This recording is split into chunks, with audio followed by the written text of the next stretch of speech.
This is WPSL Port St. Lucie, the talk of the Treasure Coast.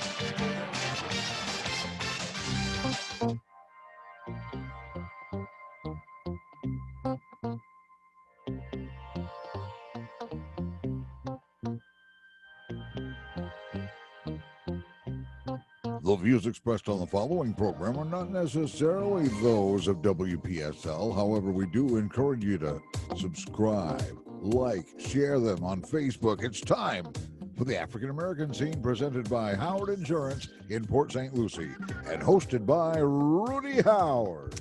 Good evening, good evening, good evening. Always glad to be with you here on a Wednesday night. I'm going to give you one more week of open forum to voice your opinion. I gave it to you last week and not too many people called, but I think they were all in shock. Yes, I think so. I do have some interesting information I will share with you tonight in between calls.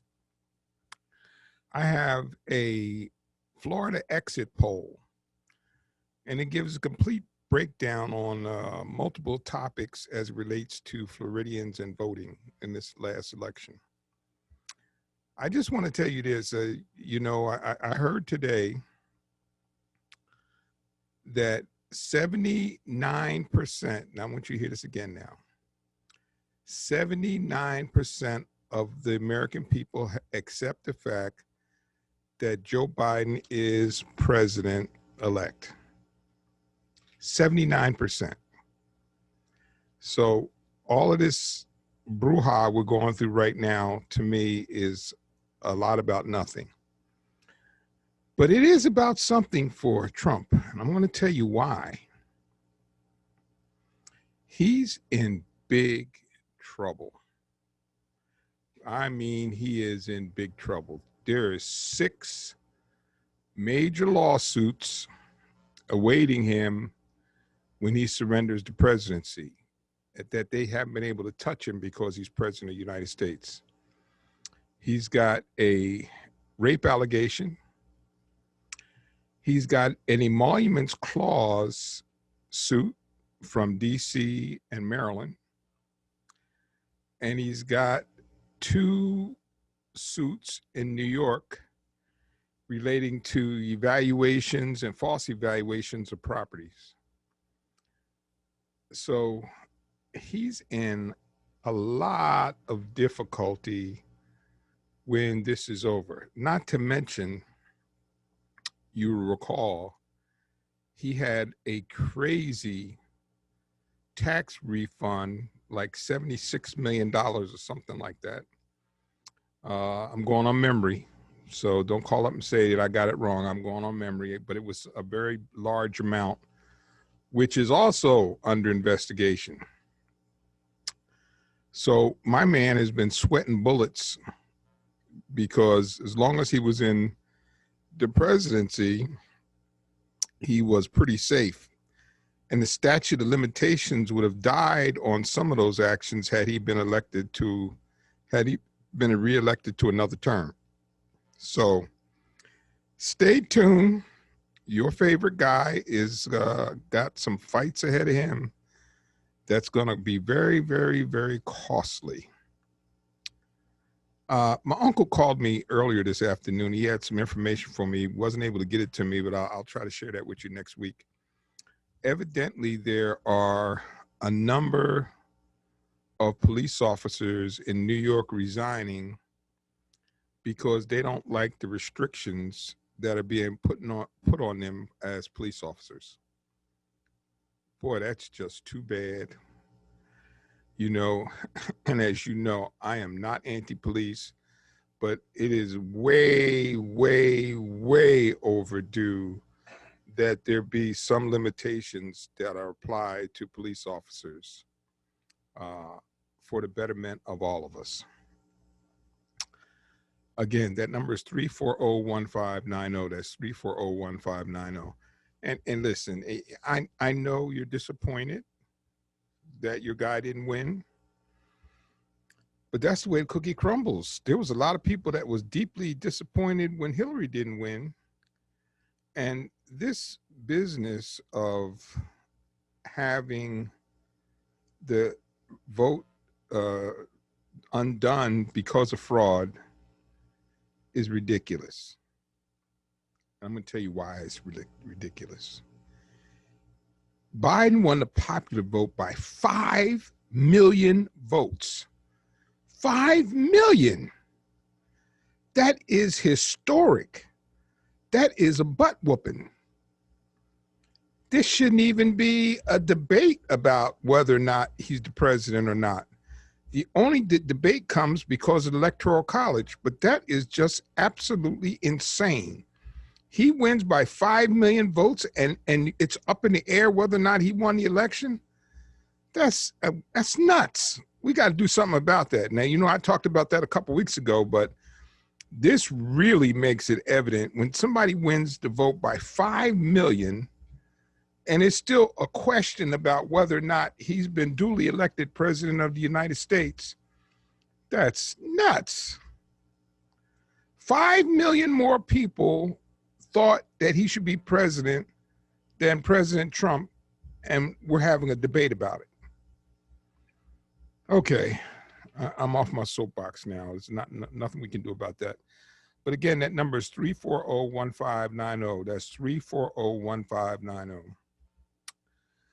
I have this poll that was conducted by the New York Times, and I have to tell you, as I was going through these numbers, my brother-in-law and I have had this discussion many times, and he said, Rudy, you don't understand.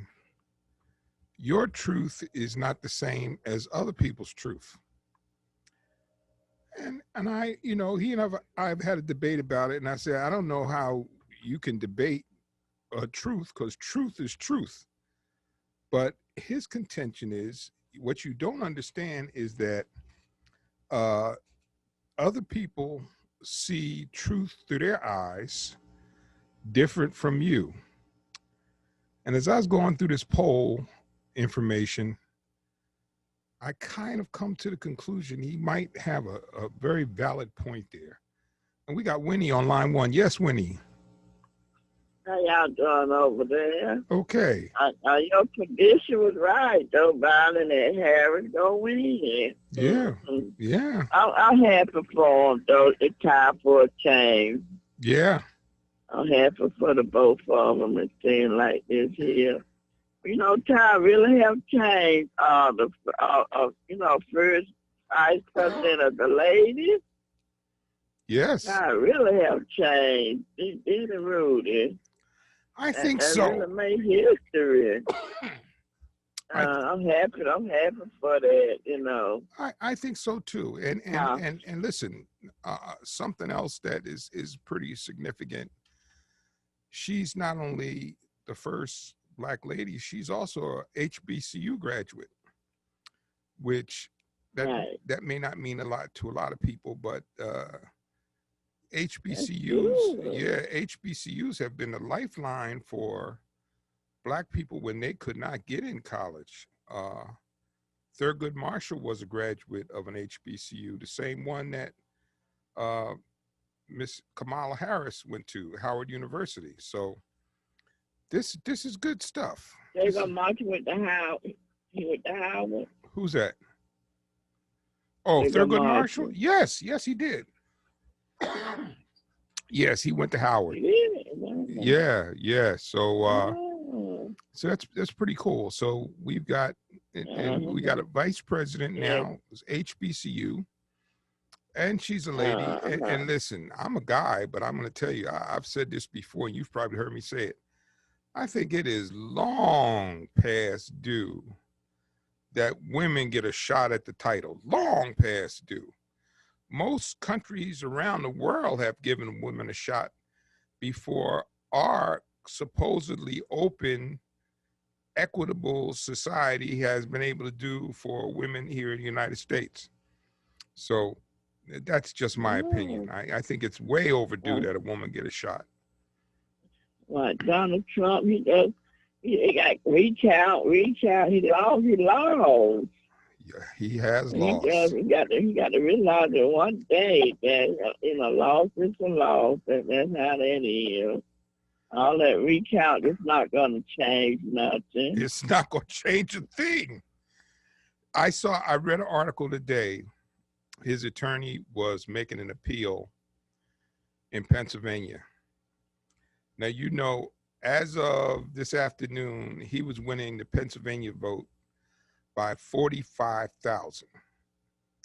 The attorney appeared before the judge, and the judge asked him, how many ballots are in question?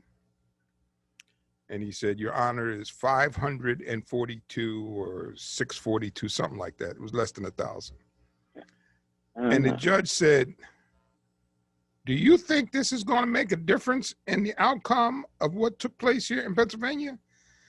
The judge was noticeably irritated with him even being there, because even if he was to grant the judgment for 642 ballots, Biden was up by 45,000. So some people got tired of Trump, and they got tired of him. Well, and then somebody said he might run in the next 4 years. Yeah. Well, Winnie, let me say this. Oh my God. Let me say this to you. You need to go sit down. Yeah. Let me say this to you. And how that is. I'm gonna say this to you. People might have to boo him and his wife come out the White House. They might have to. They show like they got on recount. That's crazy. Okay, we have a good night. Okay, take care, Winnie. Let me just say this to my conservative friends that's listening. Again, that number is 340-1590. He called the cities run by Democrats trash. Okay. He openly had confrontations with the governor of Michigan, who is very popular in Michigan. And here's the irony upon ironies. The vote that took him over the top in Wisconsin happened in Kenosha. Can you imagine that? Kenosha, Wisconsin was the one that pushed Wisconsin over the top. And then on top of that, he openly feuded and criticized John McCain, who was the favorite son of Arizona. And you wonder why he lost? Is that a new kind of campaigning that I'm not aware of? Because the things that he was doing certainly doesn't seem to engender themselves to getting support. And who got him? The cities, Michigan, Arizona, Georgia. All the big cities killed him. Surprise, surprise, surprise. Okay. Again, that number is 340-1590. And please, I know you are disappointed. I get it. I've been there, being disappointed with an election result. I'm heartbroken. I am absolutely heartbroken that Pam Keefe didn't win. And I worked with her now for a few years, and I think there was nobody more qualified than her, but she didn't win. It's over. I mean, am I going to hate everybody that didn't vote for Pam Keefe? No, I'm not. I'm just going to deal with my disappointment and lick my wounds, and that's the end of that. And that's what we got to do to move on as a country. Okay, I'm not going to keep lecturing you. Again, that phone number is 340-1590. As I was saying, my brother-in-law have had this debate about my truth and other people's truth. I always think of it, I look at it from a philosophy class theory. There can't be two truths. But as I look through these poll numbers, and I'm going to share with you, and we're looking at the same thing and coming up with two completely different answers, and I'm thinking to myself, How can that be? We're both looking at the same thing and coming up with a completely different answer, but we'll talk about that. If you want to talk about it, give me a call. Let's start off with, of the males and females that voted in the state of Florida, 45% of the voters were male, 55% were female. Of the males, 53% voted for Trump, 44% voted for Biden, and females, 47% voted for Trump, and 52% voted for Biden. And that's just the males and females. Now, here's the next section, your racial and ethnic heritage. 62% of the voters were white, 15% of the voters were black, 19% of the voters were Hispanic/Latino, 1% were Asian, and 3% were other. Of the white voters, 61% voted for Trump, 38% voted for Biden. Of the blacks, 9% voted for Trump, 89% voted for Biden. The Hispanics and Latinos, 47% voted for Trump, 52% voted for Biden. I guess the Asians was statistically insignificant, so there's a blank there. On the other, 40% voted for Trump and 59% voted for Biden. Now, just keep that in mind, because as we go forward and you think about the demographic changes that are taking place, you can see the need to make some adjustments. And this is something that I've talked about many times over the 9 years I've been doing this. So here's an age breakdown. 14% of the voters were 18 to 29. 21% of the voters were 30 to 34. 34% of the voters were 45 to 64. And 31% of the voters were over 65. Of the 18 to 29, 38% voted for Trump, 60% voted for Biden. Of the 30 to 34, 50% voted for Trump, 46% voted for Biden. Of the 45 to 64, 53% voted for Trump and 46% voted for Biden.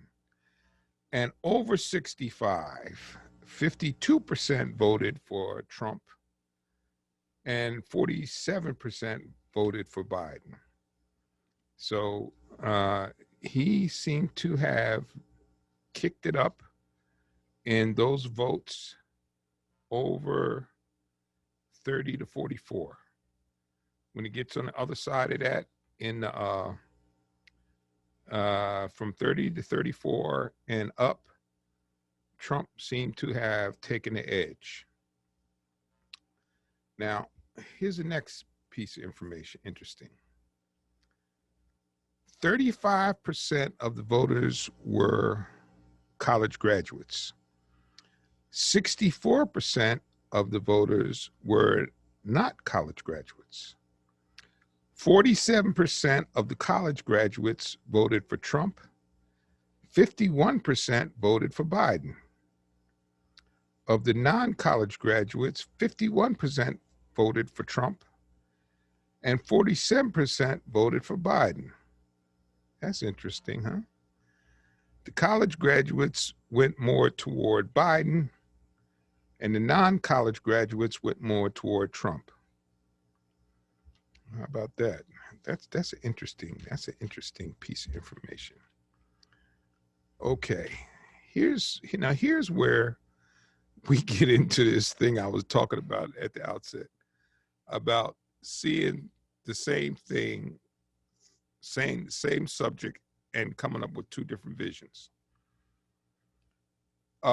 This question is, compared to 4 years ago, is your family's financial situation better, worse, or about the same? 42% of the voters said better. Of that 42%, 77% went for Trump, 21% went for Biden. I don't know that. That's one of those things worse, 13% went for Trump, 86% went for Biden. About the same, there was 37% of voters, about the same. 27% went for Trump, and 72% went for Biden. Now, I don't know. This was one of the ones that blew my mind. It was like, your condition, your family's financial condition is better today than it was 4 years ago. I don't know about that, but that's the answer. I'm not making it up, so this is what's on the sheet. They're saying 77% of the people that voted for Trump said their financial condition was better today than it was 4 years ago. Now, here's another interesting one. This is not as controversial. On most political matters, how do you consider yourself? 20% of the voters consider themselves as liberal, and 43% consider themselves moderate, and 38% consider themselves conservative. Of the liberals, 15% went for Trump, 83% went for Biden. That certainly is not a shocker. Of the moderate, 39% went for Trump, and 59% went for Biden. Of the conservatives, 82% went for Trump, and 17% went for Biden. And I'm actually even surprised, to be honest with you, that Biden got 17% of the conservative vote. That kind of surprises me. The rest of it seems to be pretty much kind of in line. 80, like I said, I'm surprised even that he got 17% of the conservative vote. Again, that number is 340-1590. Now, here's another one of the poll questions. How do you, no matter how you voted, do you usually think of yourself as a Democrat, Republican, or independent? 30% see themselves as Democrat, 37% see themselves as Republican, and 32% see themselves as independent. Of the 30% Democrats, 5% went for Trump, and 95% went for Biden. Of the Republicans, 93% went for Trump, and 7% went for Biden.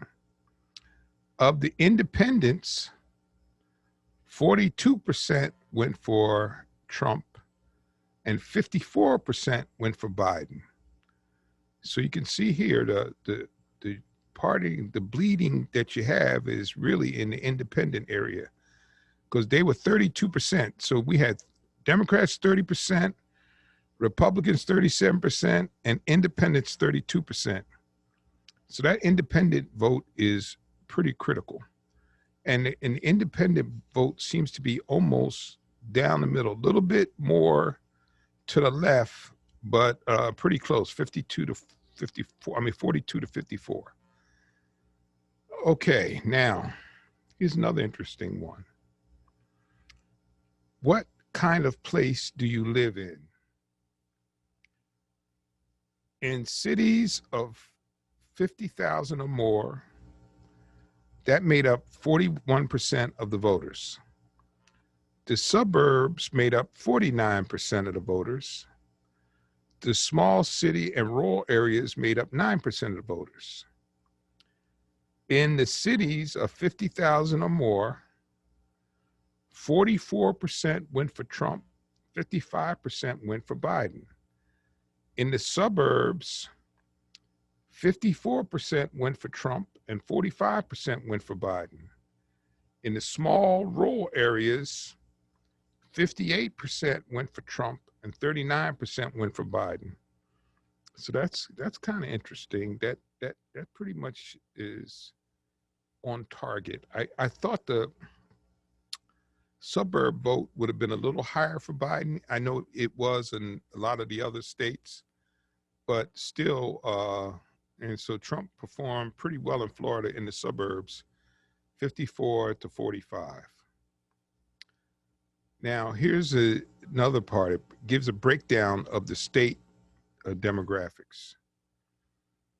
20% of the voters of the votes came from the North and the Panhandle. 19% from Orlando. 16% from Tampa Bay area. 20% from the Gulf Coast, Mid-Florida area, and 25% from Miami. In the North Panhandle area, 50% went for Trump, 49% went for Biden. In the Orlando and Central Atlantic Coast area, 52% went for Trump and 46% went for Biden. I was kind of surprised at that number. I thought Biden would have performed stronger in that Orlando area, especially with the Route 4 corridor there and a large influx of Puerto Ricans that came into the state. In the Tampa Bay area, pretty much what I would think, 47% for Trump and 50% for Biden, but I thought it would be even stronger numbers for Biden in the Tampa area. In the Gulf Coast, Mid-Florida area, 58% for Trump, 39% for Biden. In the Miami, Gold Coast area, 43% for Trump and 56% for Biden. Again, that phone number is 340-1590. That's 340-1590. So what do you think about those numbers? Do you get, is it giving you any feel for what's going on? I mean, you get a really sense of how the state breaks down. And I think it's kind of interesting. And again, that number is 340-1590. So what is the breakdown, white versus non-white? 62% of the voters were white and 38% of the voters were non-white. 61% of the white voters went for Trump. 38% went for Biden. Of the non-white vote, 32% went for Trump and 67% went for Biden. I wonder why we have such a strong separation in voting pattern when it comes to race.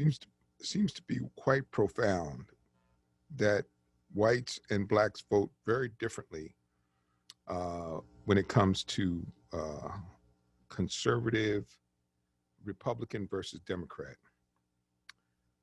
Okay, so here's a further breakdown on this. Of the total voters, 28% were white men, 34% were white women, 6% were black men, 9% were black women, 9% were Latino men, 10% were Latino women, and then 4% all other. Of the white men, 64% went for Trump, 34% went for Biden. Of the white women, 59% went for Trump and 40% went for Biden. That kind of surprised me. Of the black men, 13% went for Trump and 86% went for Biden. I was surprised he got 13%. Black women, 7% went for Trump and 91% went for Biden. The Latino men, 48% went for Trump, 51% went for Biden. Latino women, 45% for Trump, 53% for Biden. All other races, 40% for Trump and 58% for Biden. Interesting. We have a pretty consistent split there, Cliff, between the white vote and the black vote. It's pretty definitive. Were there, let's see. Now, I was surprised to find a lot more black voters than I would have thought. Yeah. Because, there's Winnie. You know, there's Winnie out there. She held faithful all the way. And there are others. But for the most part, a lot of the black folks did not like Donald Trump from day one. No. Well, and let me tell you something. It was for some black people, it was a struggle because some of his economic policies were not terribly offensive to black folks, but his behavior, audacity. Yeah, it rubbed you the wrong way. And that's what, let me tell you personally with me, not even as much as a lot of my Democratic friends were talking about how he was a racist. I do believe he is a racist, but that's not what bothered me the most. What bothered me the most is that he is a self-centered, selfish, narcissistic individual. And he just absolutely rubbed me the wrong way on those issues. He didn't care. You're listening to him. He don't care nothing about you. He don't care about you. All he cares about is himself. And he's proven that to you right now with the way he behaves. Because if he cared about you, even in his loss, he would try to make for a smooth transition so that you would not suffer in the transition, so that you would not be in danger from a disruption of the security. But he don't care about you. All he cares about is himself and his wounded ego that he got beat. That is what I didn't like about him from the word go. I didn't like it because I was in New York when he took out that full-page ad on those 5 kids. And at the time, I was living there, and he was so powerful at that time. I knew those kids were done. Those 5 young men were done when he took out a full-page ad and advocated for the death penalty without even knowing for sure. And then he come to find out they were innocent. And now here's where I really, really have an issue with him. He made a mistake. We all make mistakes. Did he ever admit to the fact that he made a mistake in trying to get the death penalty for those 5 kids? No. Did he ever say anything about the fact that they was innocent? No. And I'm sorry. I have no use for anybody who thinks that they are so good that they can't ever admit to the fact that they make a mistake. Because we all make mistakes. The only man that I know never made a mistake was crucified on the cross to take our sins. Don't think they won't do that to you if you don't make mistakes. That's right. Yes, exactly. Yeah. So, so that's my feeling about it.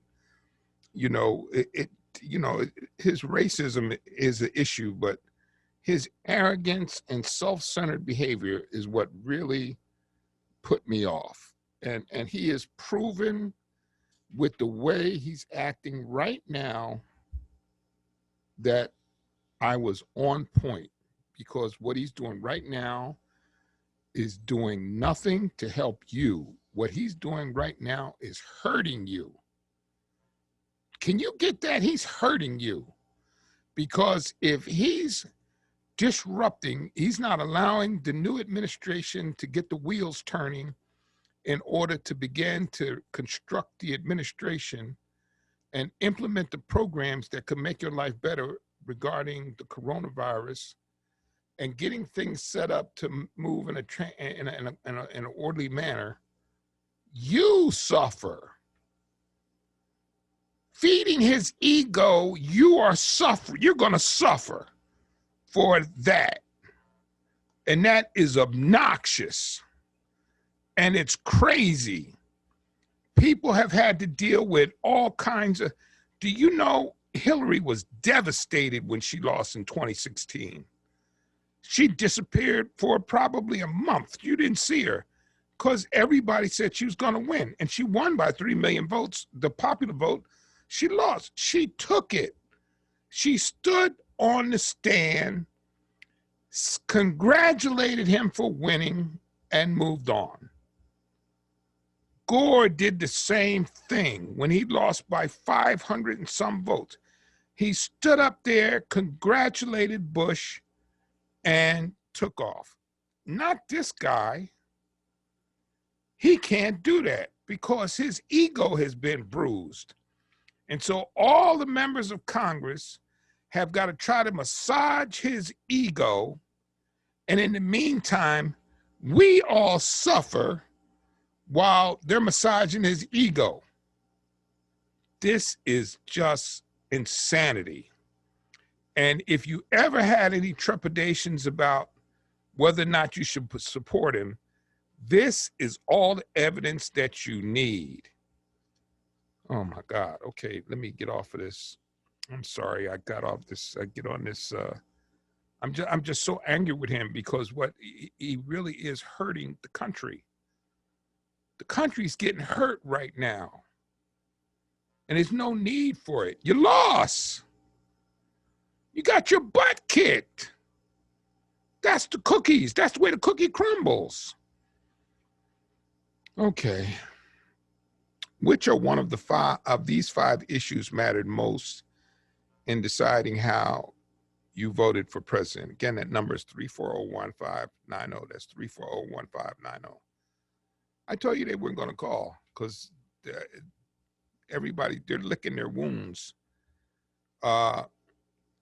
Okay, which of these five issues? 15% of the voters talked about racial inequality. 19% of voters said coronavirus pandemic is an issue. The economy is an issue. Crime and safety, healthcare policy is an issue. Okay. Now, of the racial inequality issue, those who are concerned about that, 10% voted for Trump, 89% voted for Biden. I guess that's not a surprise. Of the coronavirus pandemic issue, 9% voted for Trump, 90% voted for Biden. Now, this is where I'm just absolutely blown away. Of the economy, 36% of the people said the economy was an issue. 84% voted for Trump. 15% voted for Biden. Crime and safety as an issue, 85% voted for Trump. 15% voted for Biden. Healthcare policy, 14% voted for Trump, and 85% voted for Biden. I don't know why that's not 90%. Do you know they have now discovered if you get coronavirus after you have a successful recovery, there's a strong likelihood that you could have lung scarring and some other permanent damages to yourself. And I was further advised by my assistant, people are getting bills for thousands of dollars involved in coronavirus testing. I don't know that to be absolutely true, but that's what she said. And so I'm conveying that piece of information. But what I would say, with what we're going through with this coronavirus, I would think healthcare policy would be way up at the top, tippy top.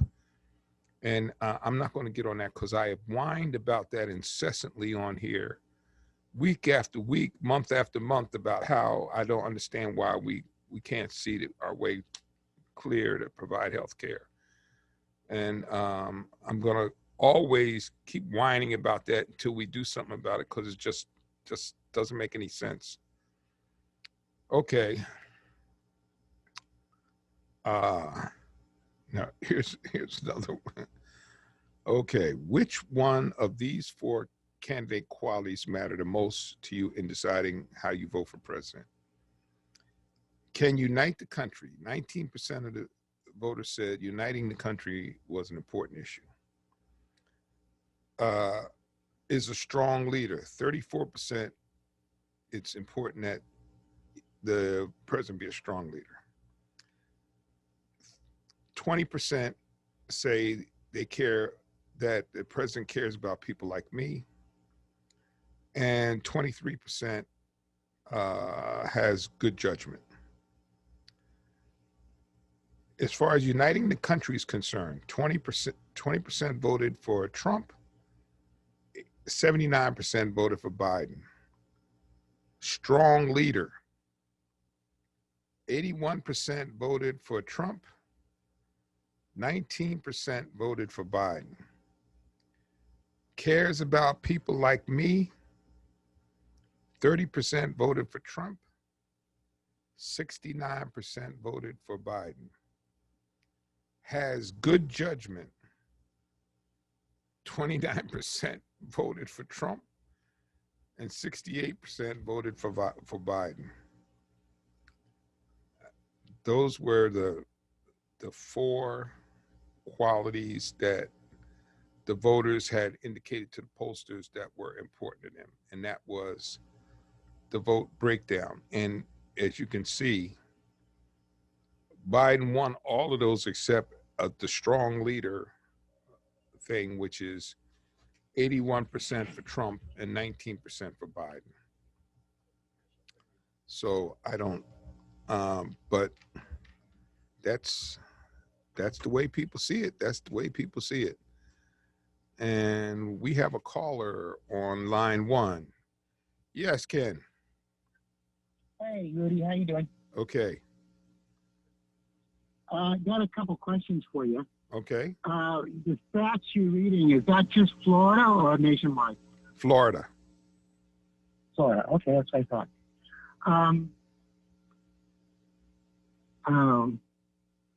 You know, my belief is that God puts people in places of authority and he takes people down. So whatever happens is God's will. That's my ultimate belief, whether it be for good or for bad. Okay.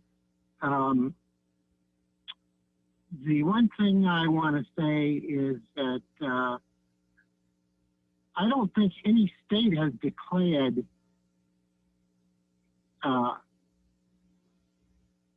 yet who oh, it's only the media. Is that correct? Well, Ken, oh my God. I can't hear you, Rudy. I can't believe you're going there. The only thing that hasn't happened, which is going to happen in 2 days. Rudy, Wait a second, Ken. Let's just talk about this. The only thing that's got to happen in 2 days is the certifying of the election. But otherwise, Ken, when Trump won in 2016, they came out and declared him victorious before the election was certified. That has happened more times than I can count. So why is it all of a sudden? I know. Wait a minute. Declared by the media, correct? It is declared by data gathered by the media from the sources of the states who provide the electoral information. So the answer to my question is yes. No, it's not declared by the media. The media reports the results of what they are able to get from the states. In some instances, I know with MSNBC, they had direct links from the database in some states directly to the station. Has any of the electors voted yet? No, they have not. Yeah, exactly. My point. So, and I'm not talking about this election. I'm talking about any election. I don't think the media should be declaring who's winning. The media doesn't declare who's winning. Keep quiet until the election is over and let the electors do what they're supposed to do. Then they can declare who the winner is. The media does not declare who the winner is. Stop that, because now that's a perpetuation. That's a perpetuation of a falsehood that people use to try to spin to their point of view. It's not true, because the media gets information from the states and it reports on the information that it gets from the states. Unless you believe, and you're entitled to believe this if you want, unless you believe the media gets information from the states and then lies about it. If that's your point, then okay, that's a point you can make. But don't say that the media is making up votes and reporting it, because that's just not true.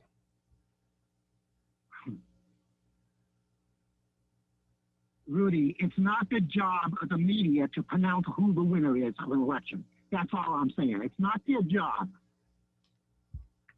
How long have we been doing this, Ken? How long has the media That doesn't matter, Rudy. That doesn't matter. It didn't matter until this. The media does it for ratings. No. You're wrong. It didn't matter until. And it influences the elections. How are they influencing the election? How are they influencing it? They do it before the polls are closed. They don't do that anymore. They stopped doing that years ago. Where you getting that from? They did it years ago, right? They did. They made that. They did. Maybe I hadn't realized they haven't done it recently. They haven't done it in years, Ken. Years. There was a big controversy, and I think it had to do with the Bush v. Gore election. They reported results before the polls had closed in like North Florida, out the Panhandle, and some parts of the Midwest.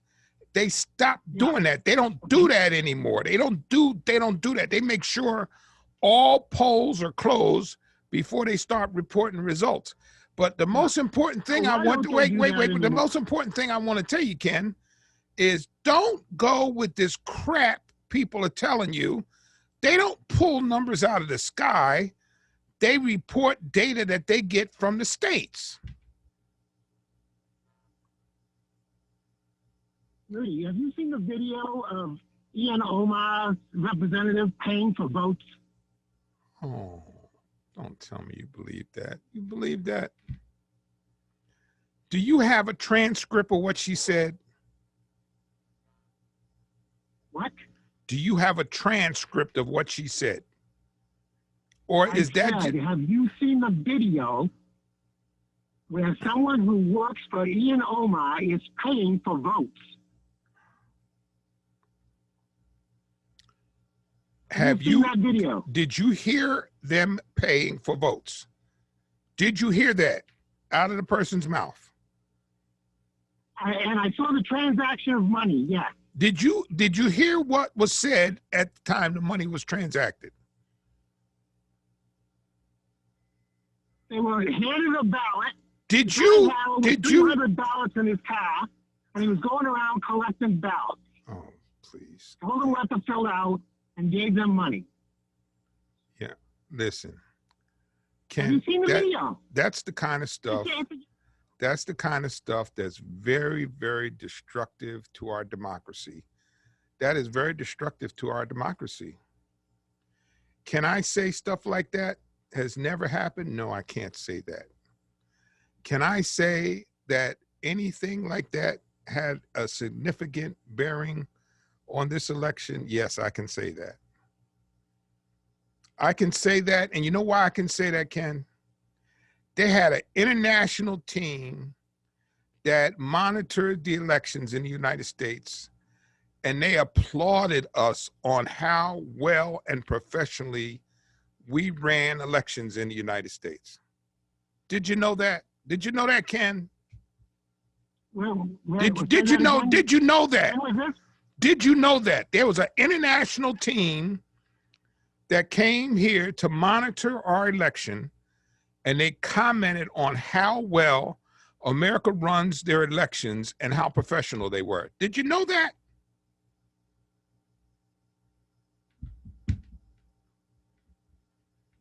Did you know that? I just said no. Oh, okay. All right. Did you know that the states in which most of you are complaining about the votes, that the Republicans were in charge of the votes? Did you know that? Did you know that there was a Republican in charge of the votes in Pennsylvania? Did you know that? No. You didn't. I don't even believe that. What do you mean you don't believe it? It's the fact. Did you know that the Republican was in charge of the votes in Arizona? Did you know that? What do you mean the Republican was in charge of the votes? He oversaw the election in Arizona. Did you know there was a Republican in charge of overseeing the votes in Georgia? Did you know that?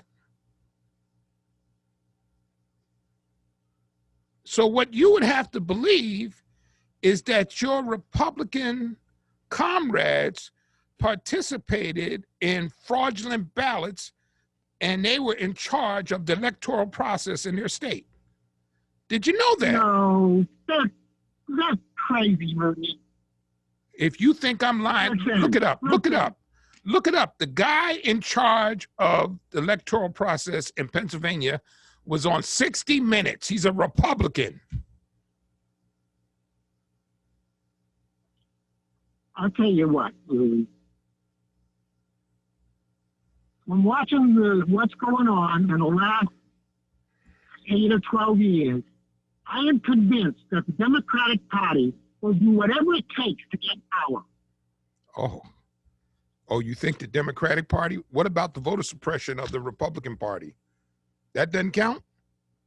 Yeah, I don't believe that anymore after the election with Stacey Abrams in Georgia. There was Okay. 40% more black voters in that election and 10% less white, and she lost by 55,000 votes and then complained about voter suppression. Who was in charge of the vote in Florida? I mean, in Georgia? I don't know. Her running mate. Her running mate controlled the voting process in Georgia.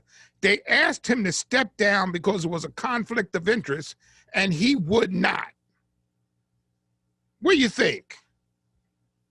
What do you think? You mean her opponent? Her opponent Running. was the opponent she ran against, who is now the Georgia governor, was in charge of the electoral process in Georgia. Think about that. Yeah. Okay. Right. It's- You're ignoring what I said. I gotta go because it's the end of the hour. Okay. I have to tell you. Well, there's the archive that'll be up on YouTube. Okay. Well, folks, I'd like to thank you so much for tuning into the African American scene.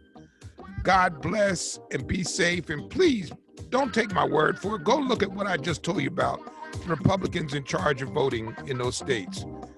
Good night. God bless, and I'll see you next week. The African American Scene archives on YouTube under WPSL TV. Every Wednesday night in the 6 o'clock hour, tune in for Rudy Howard's African American Scene, presented by Howard Insurance. This is WPS.